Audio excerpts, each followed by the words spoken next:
officially. So is everybody in favor of that? Yes. Yes. Yeah. And then is there anything for open session? Any any comments? Nope, not for me. So I think we're ready to begin, and that's kind of Jesse's call as to who's the first up. So I have Ellen with the library skylight. Okay, well, let's go. All right, well, thank you so much. Do you want me to share my screen and application, or do you have it before you and I can just give you an overview? No, I just have your beautiful face. So. Yeah, but I think you can pretty much give us an overview, Alan. Okay, so when we presented to the town and asked the town to support the library building project in fall of 22, we included in our budget that we would come to the Community Preservation Commission for some support to restore the library skylight. So the original 1895 building has a triangular skylight. It still actually is on the roof, a huge thick glass skylight that poured light down into the ceiling of the Mary Atwood Hall on the third floor. And if I can share, let me just share. I'm going to send a request to Jesse to share my screen, and I can show you a photo of that. Let's see, there are multiple presenters can share. Can you see that? Maybe not. Not yet. Not yet. Okay, I'm not sure it's sharing them. Hmm. I'll close that down. So at any rate, this wooden skylight in the coffered ceiling of the Mary Atwood Hall, one of the most historic portions of the original library, was covered with plywood in the 1969 renovation. The hot new technology of the era was film projection, and the light coming in through the skylight made it difficult to show films in the Mary Atwood Hall. So we just, this past fall, removed the plywood, which had been painted to look like clouds and sky. And there is a beautiful wooden skylight. Now, what we do know is the cost to restore the skylight and a shaft that goes up to the roof. When we bid out the library project, there were 4 items called deduct alternates. There were 4 items which the Permanent Town Building Committee and the Board of Library Trustees included in the bid package that a contractor should price out for us because they might be removed actually, from the construction contract if bids came in over budget. We have a low bidder that did not come in over budget, but that current contractor, Hutter Construction, estimated the cost of the skylight restoration at $60,000. So we got multiple bidders on the library project, and we got an array of costs for that skylight. So we're comfortable with the $60,000. So this would be restoration from the roof down through the attic, creating a shaft, and then making it possible to have the skylight again in Mary Atwood. And I could try to share again and show you that photo if it will let me do that. Oh, I think it's going to let me do it now. So now you ought to be able to see Oh, yeah. this is the plywood that I had painted to look like a ceiling with clouds. And here you can see the plywood has been removed, and that's the historical wooden lattice skylight. And then this restoration will go from this roof, this ceiling, all the way up to the roof. Here is the $60,000 that was bid by the contractor. And we have support letters from the Permanent Town Building Committee, from the Board of Library Trustees, from the Historic Commission, and of course, the bulk of the building is being paid for by a town bond, $8.6 million of Board of Library Commissioners grants, a number of offsets from our utilities, a legislative earmark offset, and the Friends have raised over $1,050,000. So there are an array of different revenues and appropriation sources that are paying for this. So I'll unshare, and I can give you more information if you'd like. Any questions? Pretty Yeah, clear. just one thing. The handwritten. I think there's a handwritten section of the application. What is that? Just curious, Ellen. Was that the deed? It's like, yeah. Oh, that's the Yes. deed. Okay, sorry. Yeah, 18 says 1894 on top. exactly. So when the Richardson house burned down on this plot of land on the common, the town of Westford purchased it, and that cursive deed is the original deed. Okay, thank you. Okay. Ellen, I have a question, Mike Furman. Is this, I hate to use the word cosmetic, but is it just a cosmetic change to improve the look, or is there any danger if it didn't get approved, any danger to the Mary Atwood room by leaving it the way it is? No, I mean, if this were not approved, we would be paying for it with the bond, that has already been borrowed and has been approved by the town. It's just as we promoted the library renovation and addition to the town and put forth an array of funding revenues that would help pay for it, we always said we would come in front of the CPA for funds for restoration. Okay, so you plan to do the work with or without the CPA's help? That is correct. Okay, thank you. Any other questions? I don't see any, so I'd say you're good to go. Thank you so much. Thank you. Thank you. So Bob, next we have Kyle and Lori here with 3 applications, I believe. Okay. Thank you, Jesse. Good evening, committee members. So I'm here as to present 3 CPA applications on behalf of the Park and Rec Commission. All 3 are athletic field and amenity related.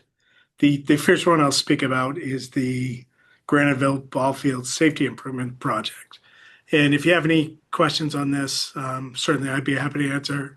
I know that the WYBSL president, Matt Raggart, is also in the attendee room, so he'd be happy to answer questions as well. But basically, the purpose of this project is to complete a comprehensive site investigation, safety evaluation, and develop a design package for critical safety improvements at the Graniteville G5, G6, and G7 fields. The fields host Westford youth baseball and softball, park and rec programs, and other events through the year. The heavy use of the fields and the close proximity of the fields is what generated this need. And there's a well-documented safety risk from foul balls because of the proximity to adjacent play areas, spectator zones, and circulation paths for people walking around the area. So using CPA funds, the town is looking to engage an architect to complete the following major design tasks based on the detailed scope of work. It'd be a full review of existing field conditions, fencing, backstop, netting, circulation corridors, and spectator areas. They would develop a technical memorandum analyzing foul ball trajectories based on current bat and ball technologies and player abilities, and recommend protective systems for that. They would develop safety concepts, including netting systems fencing upgrades, layout adjustments, and similar solutions that are compatible with emergency access and maintenance operations. So I will point out that the proposed cost of this project is $34,000. It is just for the design of the project, and we would anticipate going through the capital process next year for the actual construction costs once we have an opinion of probable cost from the architect. Any questions on that project? So I'm sorry, when you say the capital, so you would take it to capital afterwards to say fund whatever is So recommended? for this year, this is the only ask. If this gets approved and we go through with the analysis, we'll get the deliverables from the architect that we could utilize. We would then have a budget of what the construction cost would be, and we would come again next year to capital and possibly to you folks Okay. for the construction dollars to actually build the improvements. Okay. Thank you. I have a question. Is this for dugouts and stands?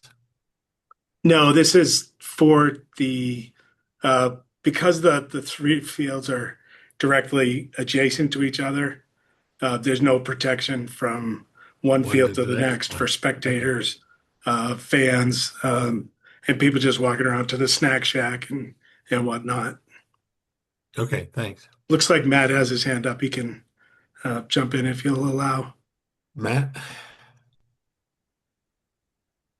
Hello, everybody. Can you hear me? Yes. Okay. Good evening, CPC members. If you give me a minute, my name is Matt Riegert. I'm the president of the Westford Youth Baseball and Softball League, and I want to first thank you for considering this application. Of the many possible projects at the Graniteville Fields, these safety improvements for those backfields are our league's highest priority. That area is used by our older and more competitive athletes and results in more foul balls that can and have hit spectators in the past, often those watching a game in the opposite direction. And modern advances in bat technology have amplified this concern. WYBSL has already made some financial investments in that area of the park to improve safety, which are highlighted in the application. And our league has already discussed allocating future fundraising efforts to this capital improvement should the project move past the design phase. So I'm happy to answer any further questions you have. Kyle Fox has my contact information. I believe it's also in the back of the application, or I can be reached via our website. Thank you. Great, thanks. Any further questions on this? There is a question from the audience, Bob. Sure. If you're fine. Okay, just 1 second. I just got to allow her to talk.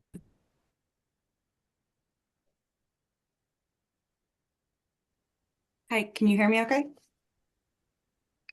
Yes. Thank you. Good evening. My name's Lindsay D, and I'm the WIBSL secretary, U7 baseball director, coach, and also a parent of U7 and U10 players. I'm just here to raise serious safety concerns at the Graniteville Fields. Fields 5, 6, and 7 in the back are extremely close together with very little buffer space. As a result, fly balls regularly land in other active fields and in spectator areas. My chair's been hit. My father's chair's been hit. I've watched a ball land at the feet of a grandparent filming his grandson's at bat, completely unaware it was even coming. Imagine being a 9-year-old trying to focus on your game while repeatedly hearing adults yell heads up and having to duck mid-play in a different field to protect yourself from a ball falling from above. These are real ongoing risks, and addressing them now is not only responsible, it's compassionate. Again, as Matt said, as a board, we prioritize this request because of these known safety issues. And we're requesting community preservation funding to protect the long-term use of the Graniteville Fields. Thank you for your time. Is that part of this application? Yes. Okay.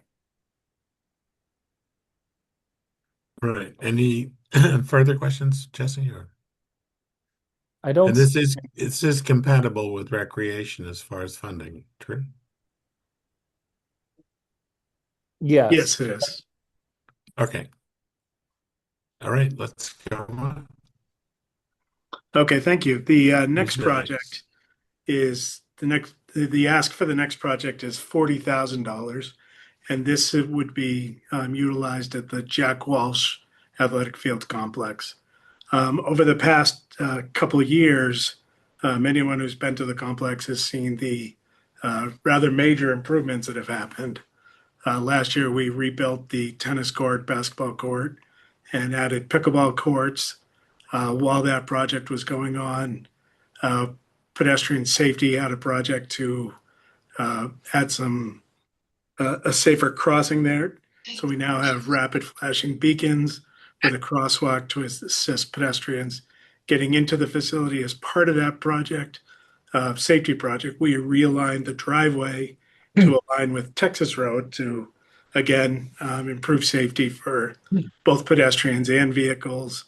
And where the old driveway was, we used budget funds to create a little pocket park with some plantings and some picnic tables to make a little picnic area for folks using the facility. One of the unintended consequences of all of that work was the relocated driveway uh, is now located at kind of the pinch point of the whole parking area. So as traffic tries to come in and out of the driveway, particularly on weekends when the facility is very busy, it's becoming a challenge for cars to get in and out. Additionally, the emergency access to the field is right in that sort of same area, so it sort of would make it difficult for emergency vehicles to access the field should they need to. So as a result of that, the commission asked Public Works to do an evaluation of two things. One, improve the ingress egress, and two, look at ways to increase the number of parking spaces. Because again, when there's events and particularly on weekends when both fields are being used, there is limited space for parking. So we used the engineering staff to develop some concept plans for making that improvement. And what we came up with was a plan that would feature about 62 total spaces, including handicap spaces for the playground and the athletic fields. Um, It'd be a paved surface. We'd be able to stripe the parking lots so that uh, the parking would be much more efficient without lines. People kind of park a little less rigidly, and you lose some space access that way. And our estimated cost for that project was about 340,000. So when we took that to the commission, and as they weighed their priorities for this capital year, they decided that that was a little too much of an ask for this year, and so they asked us to look at what would it look like if they just improved the ingress egress at this point, which is really the most important safety issue. So we took a look at that, and to do that, we could primarily use in-house staff with maybe some contractor support. And what we're proposing to do with this $40,000 is to remove the very old telephone pole bollards with the wire rail strung between them. Remove those. We would put in new timber rails so it's attractive for the park, and we would make sure that the timber rail aligned with our future parking lot expansion plan, so we wouldn't have to redo that. And of course, we'd have to remove some of the grass surface and add some gravel to accommodate the widened parking area. So that's essentially the ask, is a phase one approach of the larger project, which is really just to address the ingress and egress and emergency access issues that the facility is currently facing. Okay, any comments on this? Any questions?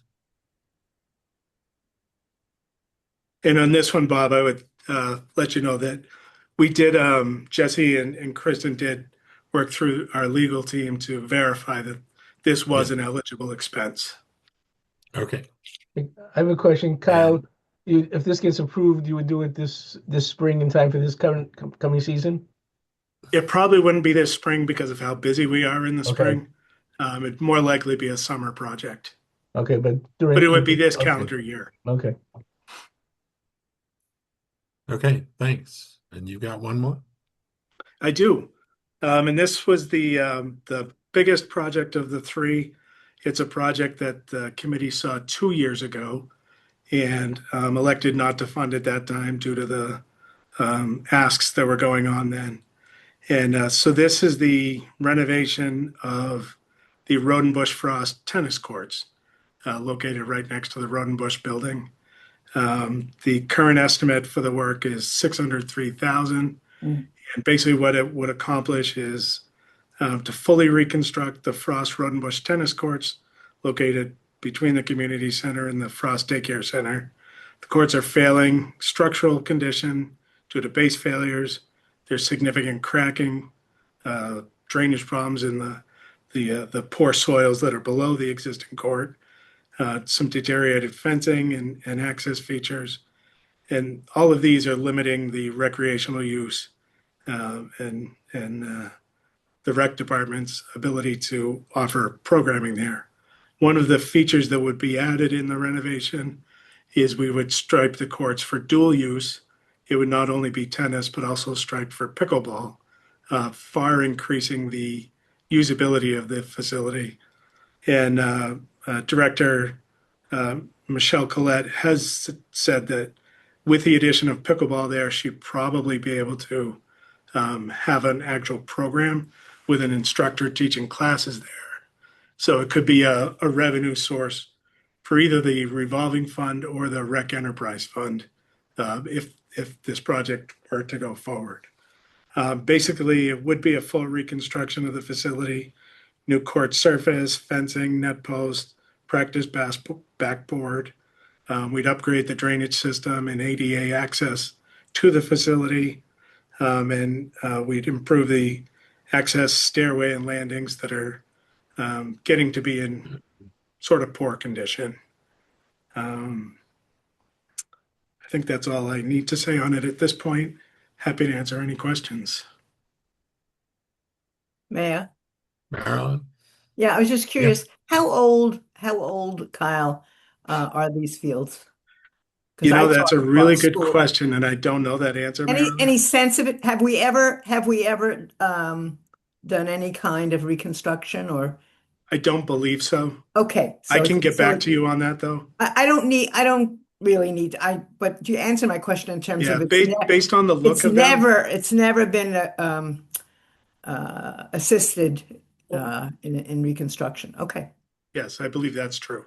Yeah. Okay. Any other questions? Hey, Kyle, I actually have a question on well, I'll let someone go on. I have a question. I have a question on this, the Jack Walsh field, so I'll wait till you're done with this one. Okay. I have one question. Is there any measure you can take for sound control? Because I know I'll hear from the neighbors afterwards that pickleball at midnight is just driving them nuts. So I guess there's two ways I'd answer that. First, there's no lights at the facility, so it won't be at midnight. But secondly, that is a major concern for folks, particularly who live near pickleball courts. It wasn't part of this scope of the project, but we can certainly price out. They If do there's make anything that can be done they about do it. make a product that can attach to the fencing that acts as a sound barrier. So we can certainly add that as part of the scope. Okay. Thank you. Well, I can, as a pickleball player, I can tell you there are concerted efforts to develop a low-sounding different pickleball that does not have that current noise. It's in experimental stages and be used in a few places, but it's got some work to do. Okay, I'm just reflecting comments that we get. Okay, thank you. I have So a I think question. Yeah. Of those three recreational applications, do you have them in order of priorities? Just in case we can't do all of them, what would be your priority? So Mike Furman is a member of the Rec Commission. I would say that when we went through the exercise last year for developing the capital plan, my recollection is the Rodenbush project was priority one. I think the two smaller projects were equal priority, 2A and 2B. But Mike, please correct me if I have that I, incorrect. I think I think you're right. I think the road bush was number one because this is our third year of needing that. We was rejected 2 years ago. We pulled it off the list last year. Yeah. I would say the baseball to me is the second one for sure, for the safety reasons, and the Jack Walsh, I think would be the third one. But also that needs to be done for safety reasons. But I think that's the priority order we picked. Okay. Okay, thanks. Thank you. Any more questions or? Yeah, I have one on the Jack Walsh. Just Kyle, did I see Weiss is listed here, Westford Youth Soccer Association. I used to be on the board. Has anyone approached them to help kick in some money for this, or is the expectation that they're going to be kicking in more for the next phase of the project?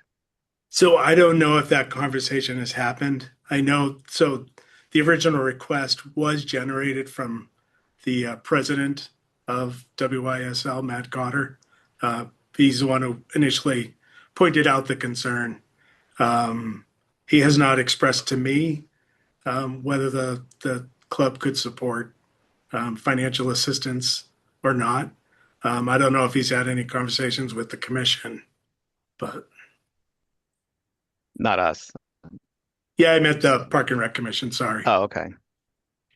I don't remember that Mike? coming up as a discussion matter in the past.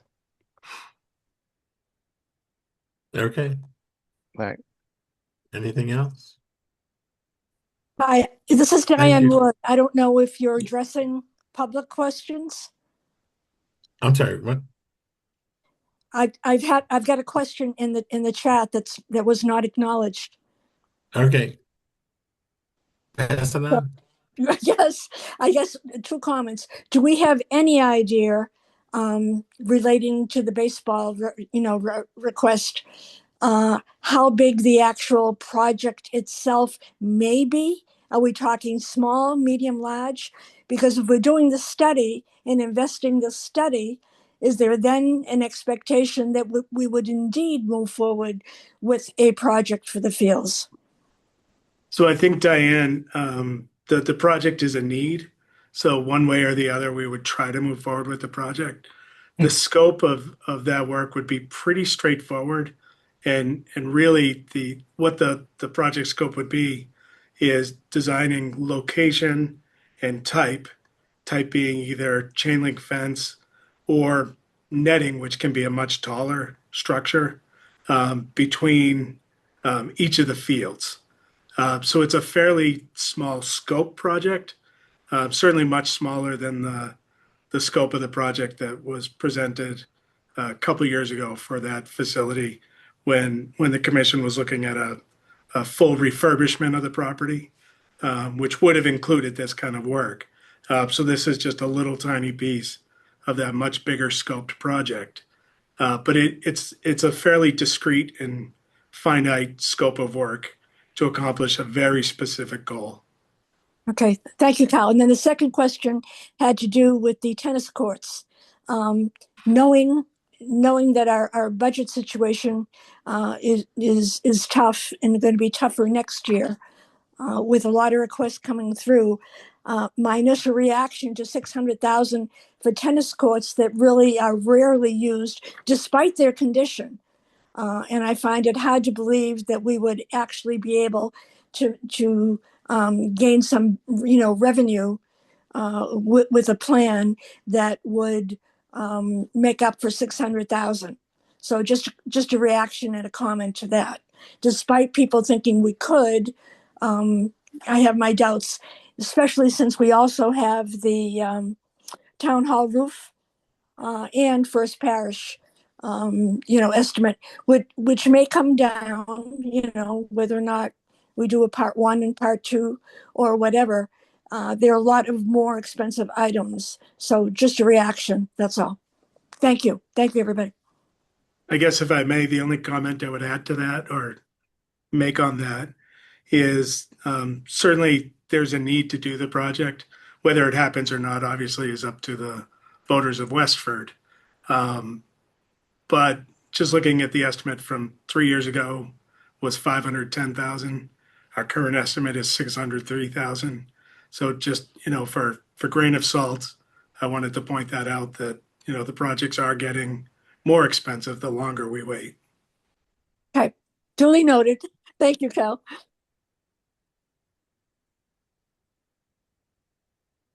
You're on mute, Bob. Marilyn? Yeah, Diane, you're going on an assumption that there might not be enough money for all of these No, projects. I'm being ultra cautious with the spend, and instead of rubber stamping things, just Yeah. really thinking things a little, more clearly, Yeah, and yeah. thinking holistically and thinking long term, not just short term. So Yeah, okay. I don't think we rubber stamp, but I hear you. Okay. Yeah. No, I Okay. don't even think we have a rubber stamp. So That's fair. That's fair. Okay. Thank you. Thank you. Okay, Jesse, who's next here? Jeff Just Good. one comment. Oh, I was okay. monitoring the chat. I didn't see any questions, so I'm wondering, Jesse, is there I is had something seen we can't? Diane's question. I responded to her privately. I didn't understand it, so that's why I'd promoted her to ask it. So Okay, I put the chat on. I can't see it. I was trying to monitor because I knew people were asking last time, but It's since you saw it, as long as you could it's see it, as not long in as the someone could see chat. it. It's in the if you go to more and it's under the Q&A. That's the confusion, I think, because I had the Oh, same issue. Yeah, Q&A, it doesn't show up on the bottom for me. I have to go to more, all right. and then Thank you you. can see Q&A. Yeah. I do that because I was monitoring that just because I knew people were asking. So thank you. I just went to the Q&A and I don't see anything there either. Under answered. It's under answered. Oh, I Yeah. see. Got it. Yep. Yeah. Thank Oh, I you. see. Okay, I got you. Thank you. Sorry, more procedural. Appreciate it. Thank you. Okay. Thanks. So Jesse, who's next? Jeff, are you ready? Ready to go. Before I get started, Bob, I'm intrigued by whatever gilded palace you're sitting in right now. Oh, this is Trump's living room. I was either wondering. I thought it was either Trump's or Putin's. I wasn't sure, but anyway, No, you it's definitely piqued my Trump's in Trump curiosity. Tower. I'm It's sorry you just told me that. it's an aspiration on my part, that's all. Oh my God. All right. Well, anyway, thank you very much. Good evening. Thank you for the opportunity to discuss the two projects that I brought before you tonight for your consideration. Both of the projects we'll be talking about tonight certainly check the box from a historic preservation perspective, but they also address critical needs in two town-owned buildings. The first of which is the Town Hall slate roof replacement and cupola restoration project. The number is a little north of what we had talked about at the needs assessment in the fall, and I'll explain why. But the intent of this project is to replace the existing natural slate roof on the original section of Town Hall, which in order to be properly executed needs to be done in conjunction with the restoration of the cupola as well. While we have not been able to identify the exact age of the existing roof, the 2018 conditions assessment listed the roof in poor condition with 0 to 4 years of remaining life. The town hall roof was also identified in the recent town facilities assessment as a top priority need as well. There are two particular areas in this section of town hall that have been prone to leaking since before I started with the town. We have taken measures to keep those leaks isolated to attic space, but the tactics really aren't sustainable. And if we don't intervene soon, they'll cause greater damage to the building. So the proposed $1,056,000 budget includes the replacement of a slate roof with new natural slate, the installation of new plywood underlayment, which will ensure a quality warranted installation, full restoration of the cupola. We've built in 20% project contingency, and this budget ask also includes design funding for design, bidding, construction services, and project closeout. We do currently have estimates for the installation of a new natural slate roof as well as a synthetic option. There are certainly pros and cons to each material, which we will be able to further weigh during the planning and design phase of the project. But before you today, I've asked for the full funding for the natural slate roof, which is more expensive than the synthetic product.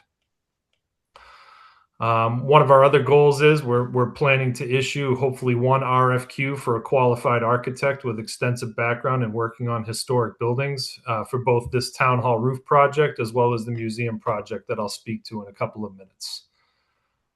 I do have some visual aids if anyone's interested to see some pictures of the condition of the roof, but I figure I'll open it up to questions there if anyone has any. I have a question, Jeff. Not being Yes. an architect or a civil engineer, is that 20% contingency typical, or does it seem like a large percentage of contingency to me? But again, I don't have any experience in that.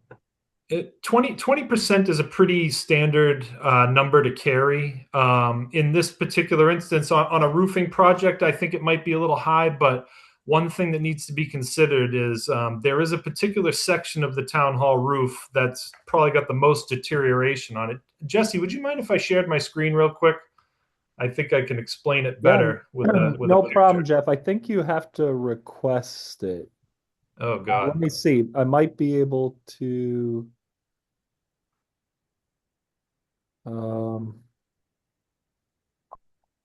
Actually, hold on. Let me see if I can just press share screen. Okay. All right. Can you see that? I can't, but I don't know. No one. Okay.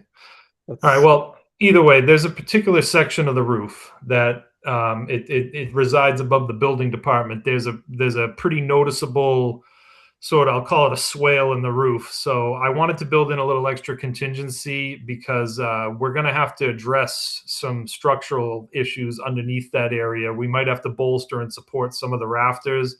And I do anticipate that there will be some shoring up and some carpentry work that we're probably not going to know the full extent of until the roof is stripped. So that is the reason for a little hefty contingency there. Thank you. If it turns out that the full extra $160,000 isn't needed, what happens to any remaining money that might be left over? We will be glad to turn back any unused funding back to community preservation when the project's completed. Okay, thank you. Good answer. I have a question.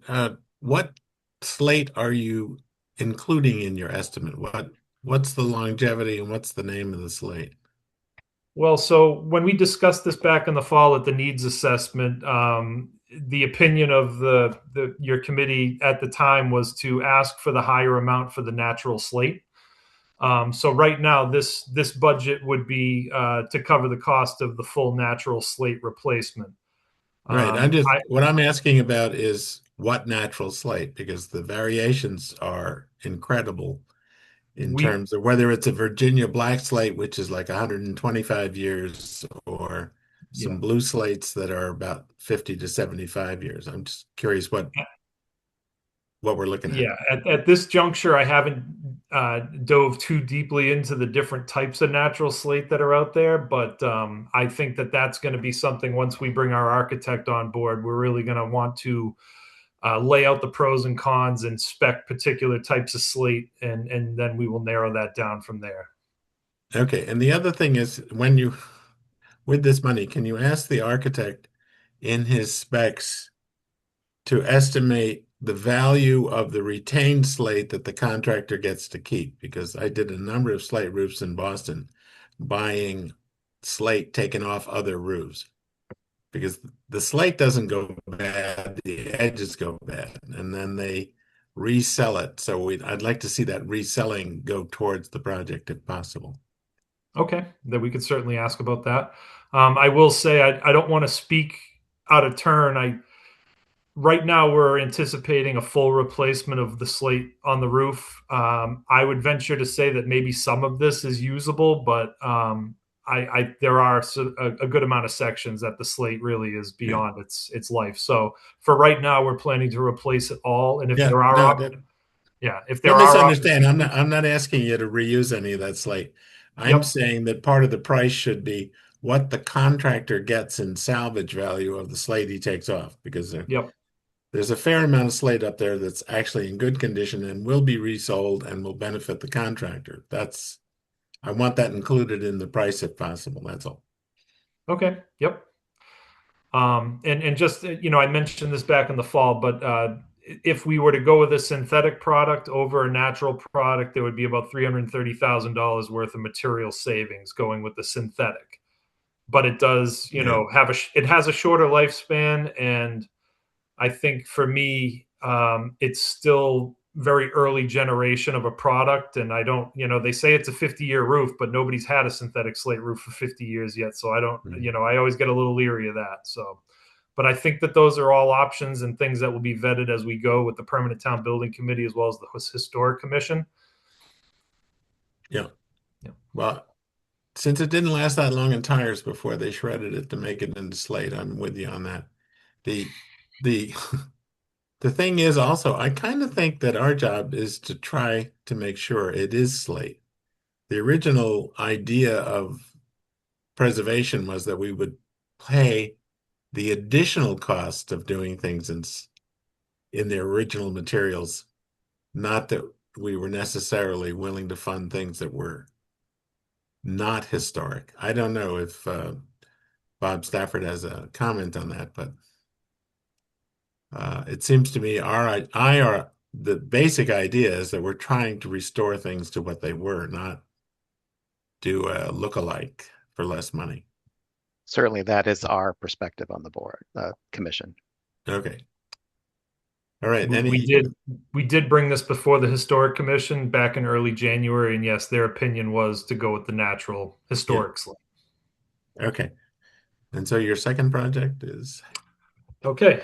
So the second project this evening is the $290,000 that we're asking for design funding for an accessibility project as well as an exterior siding restoration at the Westford Museum. When I last spoke with you in the fall, we were still waiting for estimates to come back from Tecton for what the cost of potentially adding an elevator addition to the building would be. We received those estimates, and what we found is that an addition of that magnitude would exceed $2 to $2.5 million. We brought this information to the Historic Commission on the 7th to discuss. And also Mike Edwards was with me at that meeting, and he did a great job explaining that there are some other ways in which we can satisfy accessibility requirements without the addition of an elevator to the building. We had a great conversation with the commission at that time, and at that point we decided that we'd like to proceed with building the accessible bathroom on the first floor of the museum, and also pursuing the siding restoration, which is really the most dire critical need for the building at this point. And there were some other reasons too with the addition that would be problematic or challenging because of where the addition would have been located. It would have been pushing up on the setbacks for the property line between the Parish Arts Center and the museum. So there certainly would have to be some historic commission abatements to overcome to put an addition like that on that building, but also some zoning property setback issues that would have had to been addressed as well. So the proposed appropriation of $290,000, admittedly, this is on the high side, but this is to cover the cost for designer fees, which would be design bid phase and project closeout phase. It would also include cost estimating, environmental assessments, hazmat survey, and project development contingency. The reality is that if we don't choose to do the elevator, we're going to have to get some clearance from the ADA, the Architectural Access Board Commission, and propose to them what our plan is to make the building accessible. So there's going to be a lot of back end work that's going to require an architect to handle a lot of that. So we've built in some additional costs that's going to help us navigate those roads as it takes to alter a historic building like this. But also, we're just like Town Hall, we're really looking for a really good architect that has an extensive knowledge of historic buildings and how to properly restore an exterior on a building. We don't want to just find any old architect. This one needs to really be specialized in historic buildings. So The 290,000 we believe is on a safe number that'll get us what we need to. And our goal would be to be back next year when we actually have the full blown estimates for what the construction is going to cost. Okay, as any old architect, I would like to ask that you consider getting an accessibility expert in there too, not just historic, because I do think there are alternatives to making what you need to do there happen. So we have actually had a full ADA transition plan, and the building has been assessed by an accessibility expert a year and a half ago. So we do have the full accessibility report for the building as well. I don't know if Mike Edwards is able to get into the call, but he has an extensive background with accessibility projects, and he can probably speak to that much better than I can. But I'm on, Jeff. Oh, there he is. Okay. Yeah, So I'm here. I just don't have a camera. So yeah, Bob, that's a good point. So when they look at these buildings, when the AAB when they consider their waivers, they're really looking for whether or not it is feasible to do an elevator. They have been very, very difficult in the last number of years in considering cost as a question of feasibility. So the system that Jeff was looking at putting in is a limited use lift, a Lula, and it is feasible. And so we feel like we would not have a really good argument to bring to the MAAB unless we also went to the Historic Commission, and most likely they would not approve or support the addition that it would take to put in that full-size Lula. And so that kind of takes us out of the 521 CMR issue and pushes us back into ADA Title II and the programmatic aspect of it. And to make it accessible from that perspective, we actually have a number of options that get us access to the programming on the second floor through use of technology, video tours, things like that. So that would be part of what we would look at in this construction phase, is the necessary, whatever kind of technology or accessories it takes to essentially give an equivalent experience for people that cannot make it up to that second floor. So we do have options, but that elevator addition was extremely costly and would take a lot of work for us to get it there. And the way that we're approaching this, it doesn't preclude doing that at some point in the future. So that could be something that down the road, if we decided it was worth making that investment, we could always go back and do this without really redoing any of the work we're doing. Okay. Anybody else have questions? I do have a comment, Jeff, because I had a question, but I think you addressed it, that the $290,000, which does not include actual any construction work, it's just design and preparation and estimating, seemed high, but you kind of addressed that. And if you could just make a comment about that.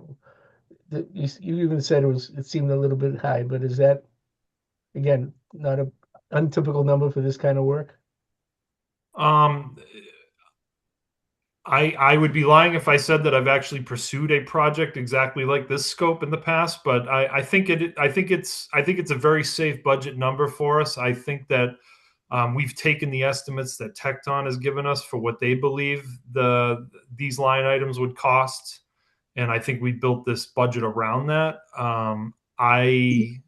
I'm of the belief that we might be able to find value on a couple of these line items, but ultimately that's the quote that I have, and that's what we chose to use for this budget.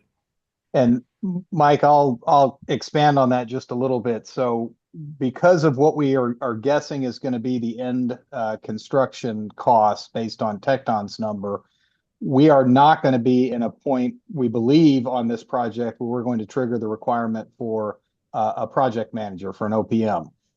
Which means we're going to need a little bit more in terms of service from an architect. And on top of that, we are going to need them to do all of the back end work with MAAB and the State Historic Commission, simply because we don't have that expertise. So we're looking really for the architect to do that project manager role for us, as well as handle all the interfaces with the other state agencies. Okay, thank you, Jeff. And thank you, Mike, also. Appreciate that. Okay, and I never speak against an architect's fee. So. Are there any more questions? I have a Okay. question. When would you start, if we pass the town hall bill, when would you actually start construction on that? So if we were approved in March, there'll be a certain amount of time that we're going to need to mobilize and get the RFQ out for the architectural services. I think that the design for town hall and this are going to take at least, probably 6 or 7 months. I think that we'd be ready to come back for construction funding on the museum in the fall. And I think that we would probably be starting the town hall roof construction during the summer of 27. We certainly wouldn't be ready to do it this summer. There's a lot of detail and a lot of scope that needs to be designed.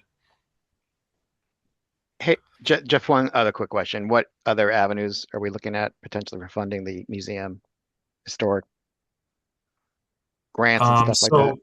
We know, Mike is certainly aware of certain grants as far as accessibility goes. I believe that there's also some grant opportunities for historic funding, but I haven't had too much time to really dive too much into the research on what that could mean from a dollars perspective at this point. But I believe that our architect is certainly going to help us narrow that down as we get into the design phase. I can speak. And I meant more for the next phase. Sorry. Go ahead. Sorry. Yeah, Bob and Mike, when we get to the point where we actually have some better construction numbers, we are definitely going to apply for a grant through the Mass Office of Disability.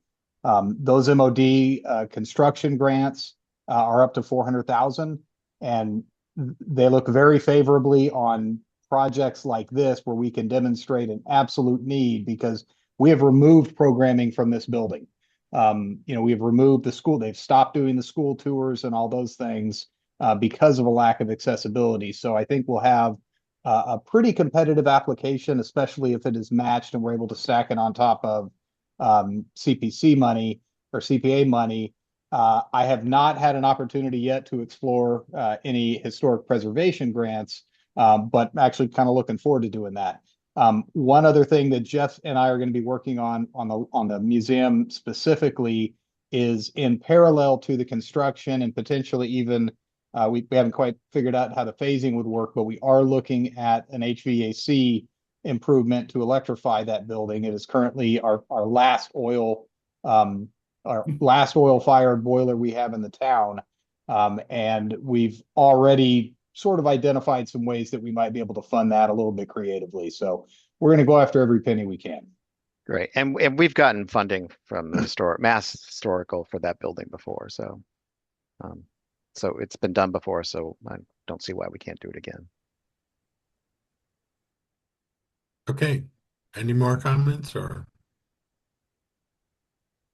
Thanks, Jeff. Who's next? Thank you all. That is it for the application hearings for tonight. So the next would be just to approve the January 20th meeting minutes. Did anybody submit any corrections or? I looked it over and I didn't see any. I didn't see anything either. Yeah, neither did I. Okay. Then is there a motion to accept? I'd make a motion to accept the minutes. Is there a second? Second. Okay. Without more comments, all in favor? Say aye. Aye. Aye. Aye. Aye. Aye. Thanks. So that looks like 7-0 to. Anything else, Jesse? No, that's it. Just one more set of application hearings next week. Okay. It's also on a Wednesday. We're back to Tuesdays. Okay. Okay. Thank you. February 10th. Okay. Thank you. I want everybody to note that we finished an hour and a half early. Wow. Enjoy it, Bob. Doesn't happen all the time. Jesse, just to clarify on that, are we potentially voting depending on how long that meeting goes next week, or are we definitely going to the next meeting for voting? Because it wasn't that up in the air. Yeah, what is the committee thing? I guess it's up to you guys. So I would think it would depend on how long next week's Yeah, if we have agenda time, we goes. could do it all. Mike, can't you? If we have time, we could do it all. Yeah. I have Yeah, a feeling the discussion on these might take a while because it's a very big ask. But yeah. It if we probably can would do it, be, let's do it. We can at least start it and see if we can finish.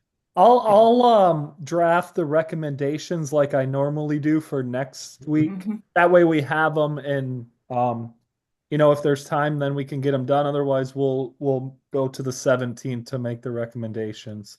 Okay. I And kind then, of, oh, excuse me, I kind of wonder, what is the money situation? I thought we were in pretty good shape. Are we in pretty good shape that we could actually fund all these, or are we going to be duking We it could, out? I So think. I can review that next week too before the Okay. recommendations and have the spreadsheet in front of me. Really very high level. There is enough money to fund everything if the committee desired to do so. It would, though, just to note, I think put us the lowest we've been in at least I only went back 5 years, but going into next year, we would be in the lowest point over the last 5 years. But So, the buildings and things that we don't take care of only get worse. So, right. that that's just the Jesse, are initiative we that we can do. required to have a minimum carryover by state law? So what we do, Mike, we always bank the current year revenue.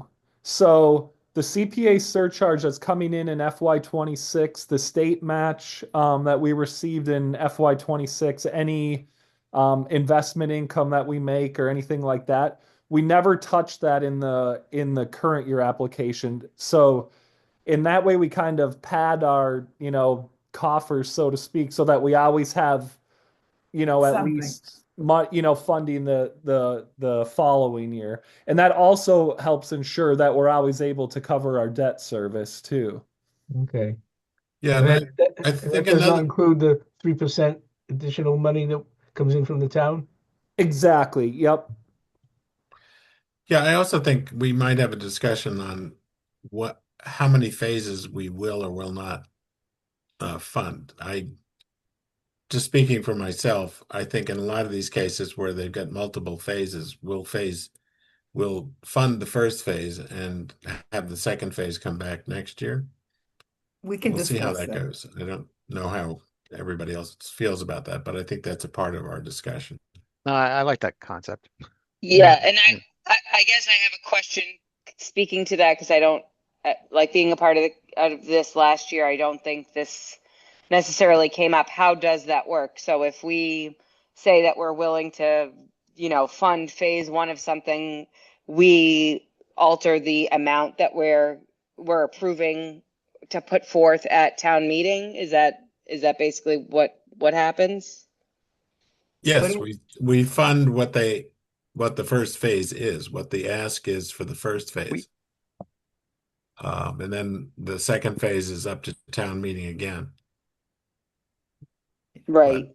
Yeah, if they come back with it the following Correct. year, you mean? If we Yep. do it Jamie, if we do it that way, if we break it out that way, then that's the way it goes. If we don't, then we do it all at once. But Jamie, I think to answer your question is the only thing town meeting has to approve is what we put forth as things we decided we approve spending money on. They won't have to deal with the second phase. Yeah, they're not going to get the option, right? That's They'll correct. just get That's what we correct. what we say. Okay.